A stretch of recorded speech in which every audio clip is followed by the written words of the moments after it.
responsibility of white people to always keep us down. What was your life like as a young person? It was the typical ghetto kind of life, the hustling, the playing basketball, the not really having a vision or a purpose. You're just aimlessly going through a survival mode as a young teenager. And so there was no vision there or no purpose in my life at a very early age. And if someone had said to you at that point, why do you hate the white people, your answer would have been? I'd have just showed them the results of what we was going through, the neighborhood, the environment, the prison system, the different social economic gap that was between us. It would have been almost like self-evident. I don't even need to explain it. Look at this, look at how we're treated, look at the two justices in this country versus whites have one kind of justice and blacks have another kind of justice. So it's been very easy to answer that, even though maybe that had been not true, but it's been very easy to point some indicators. But yet you got turned off a little bit about the Nation of Islam. What bothered you? I don't know, that was an inner thing. It was some things were not connecting. As you begin to talk, as in like God not having a son. I didn't come up in a Christian home, but these things just started bothering me, just pondering. Did you ever read the Bible, go to church? Oh, I read the Bible, but it was always in comparison with the Quran. I didn't go to church. I didn't go from the church. The first time you read the Bible is when you were part of the Nation of Israel. I was part of the Nation of Islam, yes. I was reading the Bible, yes, yeah. And it really would go to see, okay, was that said? Because if you read, you hear in the Quran, it talks about surah and ayats, which are chapters and verses. Verses in the Bible, you have chapter and verses, and you would just go and say, they say this in the Bible, so you would start reading it. And then I was just a reader anyway. I was always inquisitive, so I would just start reading the Bible on my own just to find out what was the story that was told. Did you actually challenge them on what you were reading and thinking? The Muslims? Yes. After that, yeah, I started challenging. I had some concerns. One day we had a meeting. I wanted to know just one question: why couldn't God have a son? And what did they answer you with, remember? It was really never an answer. It seemed like we were all we started getting into a argumentative mode because we were saying the Quran says he begat not, nor is he begotten, and the Bible says, well, I said, and this is what I said to them, Sid, was, let's forget that the Bible or Quran, both of them don't exist. Now explain to me why God, the one that we all say is the most powerful God that can do anything, why can't he have a son? That's all I want to know. And that question could never be answered. And then there was one day where something very supernatural happened to you in your apartment. Tell me about that. Well, I went to bed as anything else, and early in the morning, I saw the ceiling of the roof open up. I have to stop you. Okay. Were you drinking? Were you on drugs at the time? No, I was not. I was. As a black Muslim, I imagine that would have been difficult. You can't do the You can't do those things. Yeah, I, at one time, of course, used drugs and stuff. And so that's even the thinking of that was, is this a hallucination or are you imagining stuff?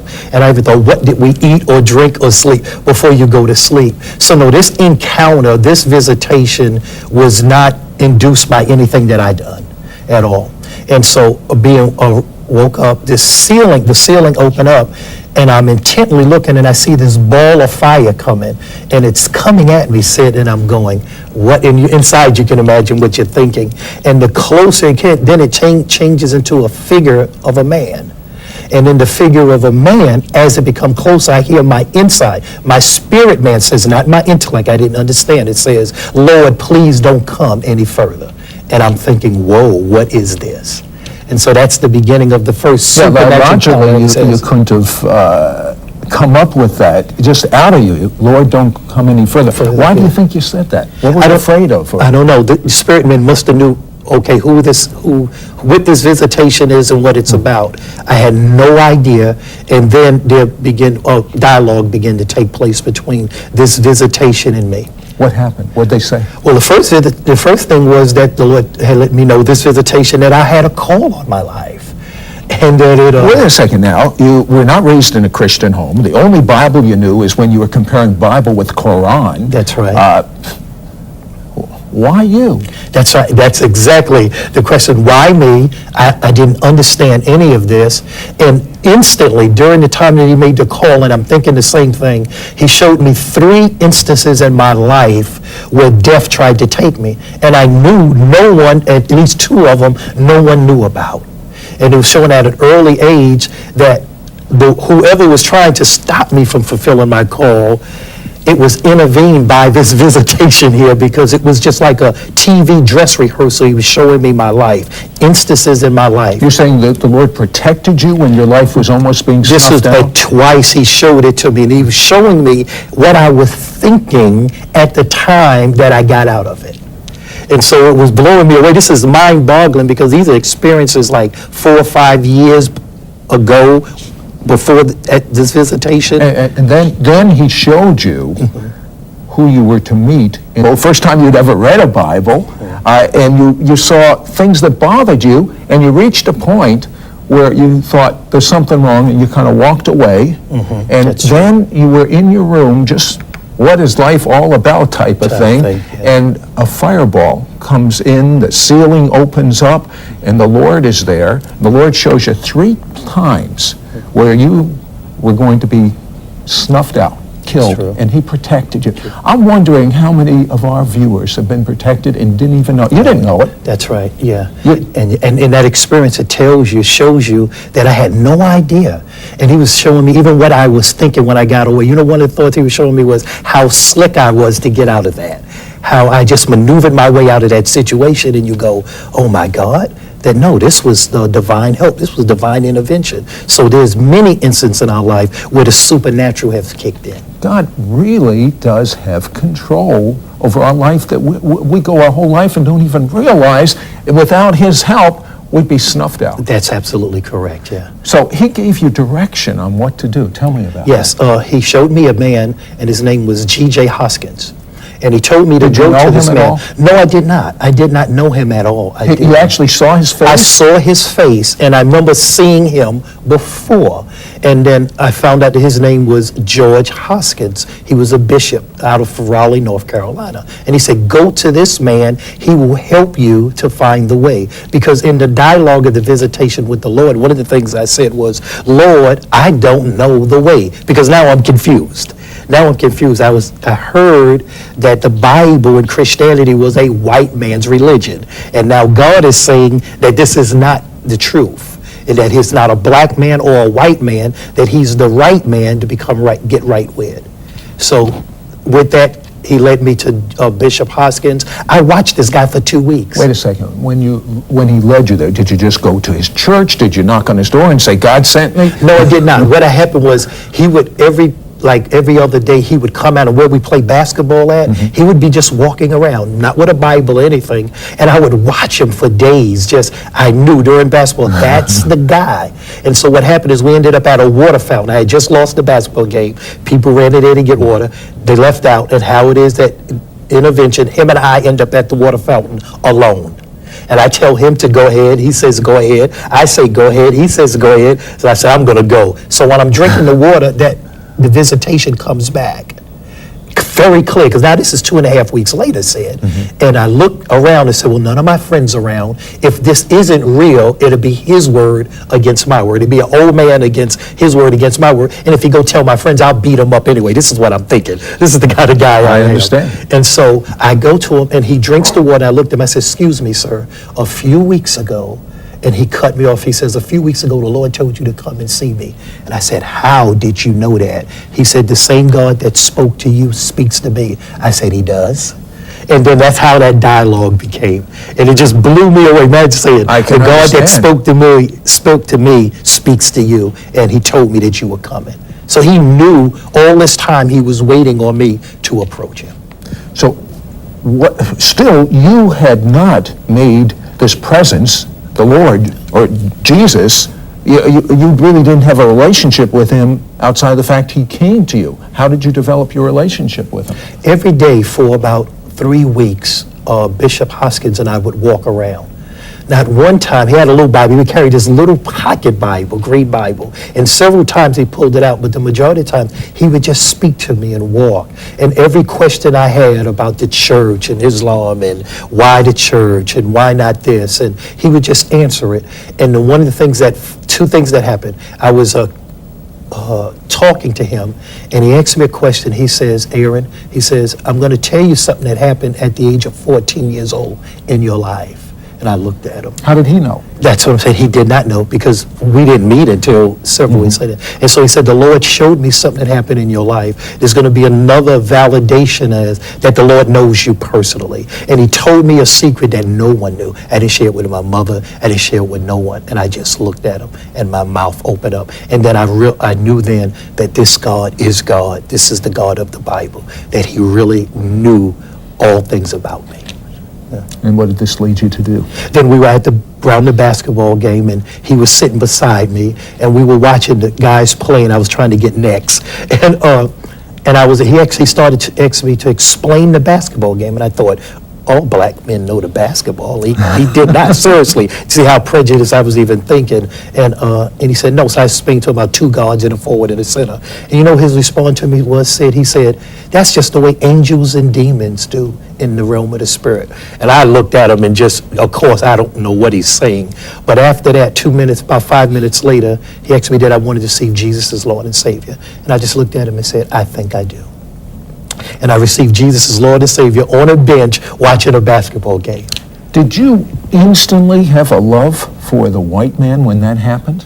It erased this prejudice, this anger, this hatred that was there. It was as if the encounter with the Lord changes your whole heart perspective. So it just... Did you love the white man when that happened? As in love, when you say love it changed from a hatred at least to a consideration on maybe I've had a perspective or looked out a grid that was incorrect. Yeah, but that's fine. That's much better than where you were. That's right. But what caused you to honestly say you love the white man as much as the black man?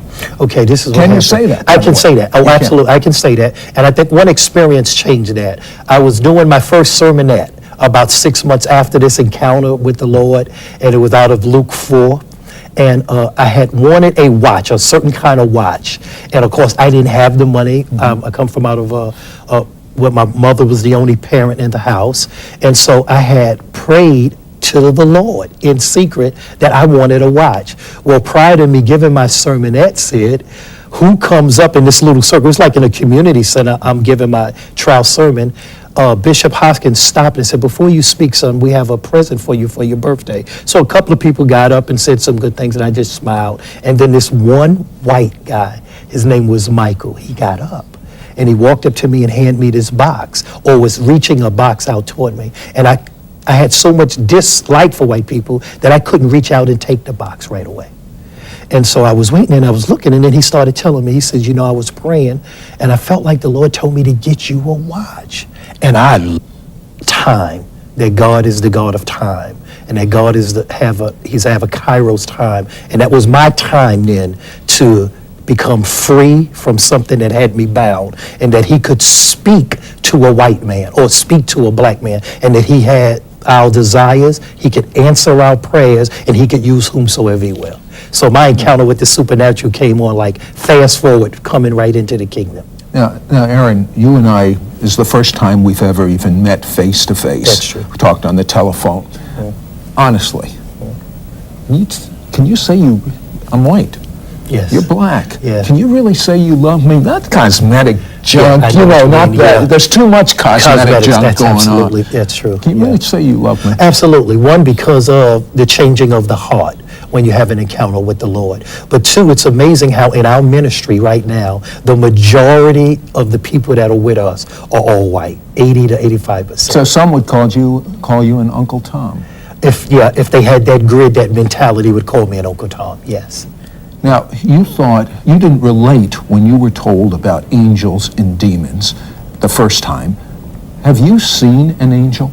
Absolutely. Tell me one experience. Okay. Matter of fact, the last recent time I had an encounter with the Lord was my wife and I were sitting around watching a video called Angels about the baseball game.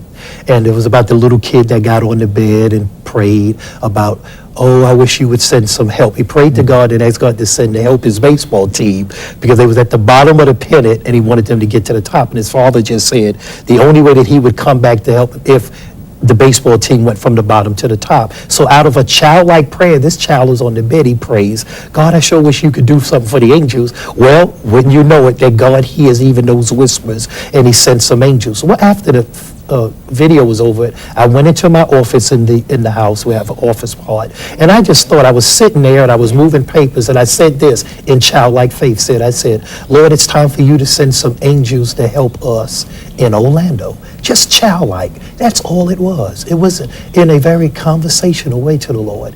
And that night I went to bed, was in the bedroom with my wife, felt the prodding to go get up. I got up, I went back into the office where I have a couch. I went in the couch, I went and fell asleep, and all of a sudden I heard this noise in the room. And I thought, why is Angela in this room? She knows not to come during my quiet time. It's your wife. This is my wife, Angela, yeah. And all of a sudden I opened my eyes, and there on the chair, in the chair is an angel. And I looked. This is what I said, you've come.